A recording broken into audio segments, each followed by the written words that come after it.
The Vantic Deep Space Pilots Guild had been certifying navigators for 210 years.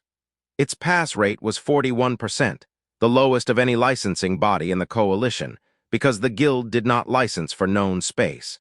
Any pilot could get a corridor license from a planetary authority in a season. The guild licensed for space that did not yet have charts, the black regions on coalition maps, the ones marked with a single word instead of coordinates. A Vantic certification meant a ship's insurers would cover a route that no automated system could plan. Fleet commanders across 19 systems kept a standing list of Vantic graduates, because when a corridor went dark, it was a Vantic navigator they called first. The Guild's own record of its unmapped space graduates was kept in a hall on the training station, one plaque per certified route, updated in the navigator's own hand once they returned. There were 340 plaques.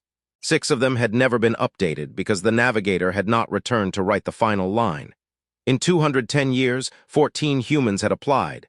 6 had passed. Of those 6, 4 had gone on to certify a route of their own. The current class had 1. Mara Osai was 26, out of the Kestrel Drift settlements, a stretch of independent salvage routes that did not appear on any coalition survey because the drift itself did not officially exist as a jurisdiction. Salvage pilots out there flew without corridor support, without rescue beacons, without anyone coming if the drive failed. They flew because a wreck was worth more than the risk, and they got good at the risk or they didn't get old. Navigator instructor Biskin Rowe had read her flight hour submission 3 times. The first read produced a total that did not match anything in the Guild's registry of known routes. Not because the number was too high for a career pilot, but because it was too high for someone Mara's age, on hardware that old, in a region with no rescue infrastructure at all. The second read, Rowe had assumed a clerical error, a decimal point somewhere it shouldn't be.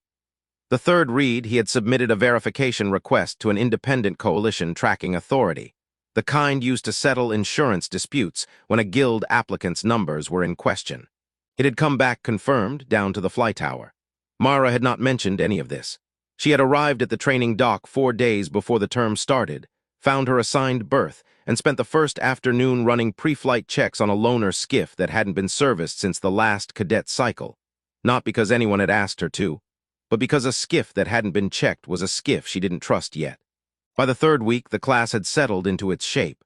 6 cadets, 1 instructor, a rotation of simulated corridors that got harder each session. Cadet Prial Ansake, K. Leary, 3rd year, sat at the head of the cadet side of the table without anyone assigning him the seat. He had earned it the way rankings are earned, top scores in 3 consecutive corridor simulations, a correction rate other cadets asked him to explain after hours. When Prial offered an opinion on a flight plan, the room adjusted around it before Rowe had said a word.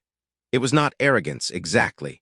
It was a person who had never had a reason to doubt his own calibration. Mara sat at the far end, mostly quiet, mostly listening. She answered direct questions and volunteered nothing. In 3 weeks, she had not once corrected another cadet's simulator run in front of the group, even when Rowe's silence after a debrief suggested she could have. The challenge came during a routine debrief, 6 cadets around a data table, charts of the training corridor still glowing between them. Prial had just finished walking the group through a flawless simulated approach through a low-visibility asteroid field, the kind of run that made the other cadets go quiet with something between respect and comparison. Someone mentioned that the field in the sim was nothing next to the actual black regions on the coalition charts. That was the opening Prial had been circling. He introduced the question the way that certain cadets introduce questions, which is to say with the timing and tone of someone who has prepared it.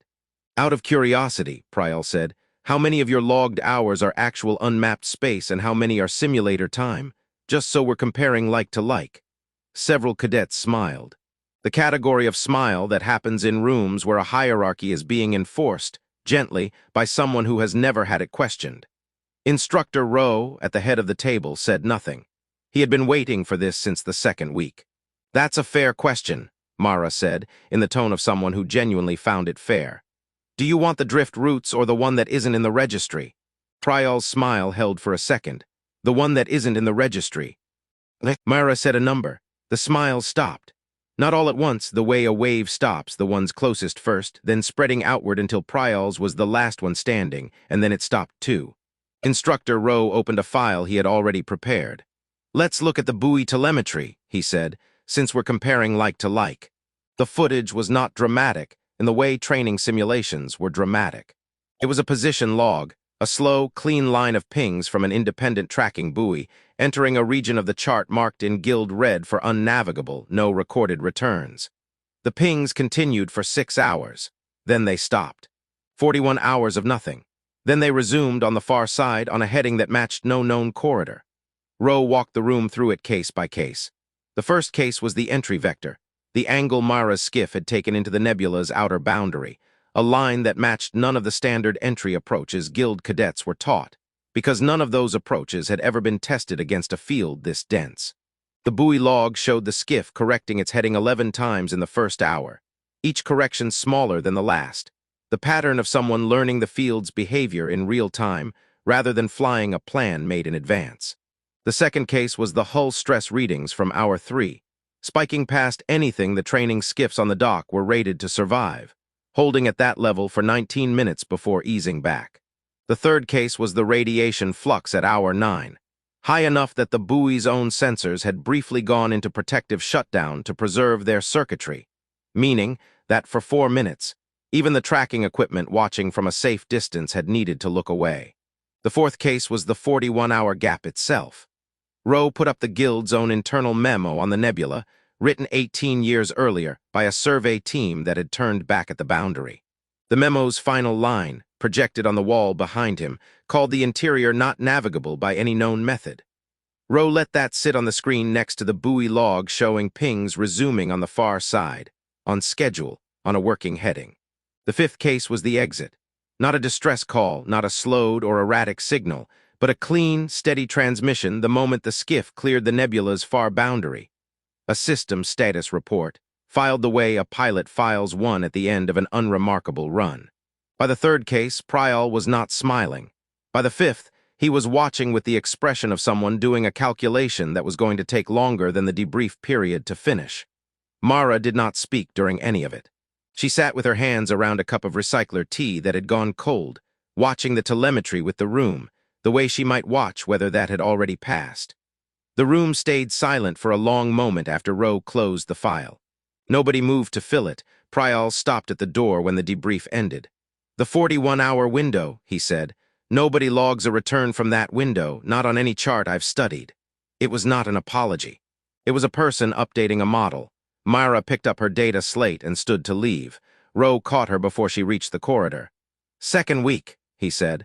"I pulled the buoy logs because your hour submission didn't make sense against anything we teach here. I've been waiting for a session where the room needed to hear it more than you needed to say it." "I wasn't going to bring it up," Myra said. "It's a route home, not a credential." "It's both now," Rowe said, "whether you meant it to be or not." Mara didn't answer that. She adjusted the strap on her data slate and looked past him, toward the dock windows where the training skiffs sat in their berths, patient and unremarkable. "There's an assignment coming up," Rowe said. "Eastern Approach Corridor, live conditions, not a sim. I was going to put Prial on it." "He's ready for it," Mara said. "It wasn't a compliment, it was an assessment." "He is," Rowe agreed. "So are you. I only get to send one cadet this term." He didn't ask her opinion. He had already read her file enough times to know he didn't need to.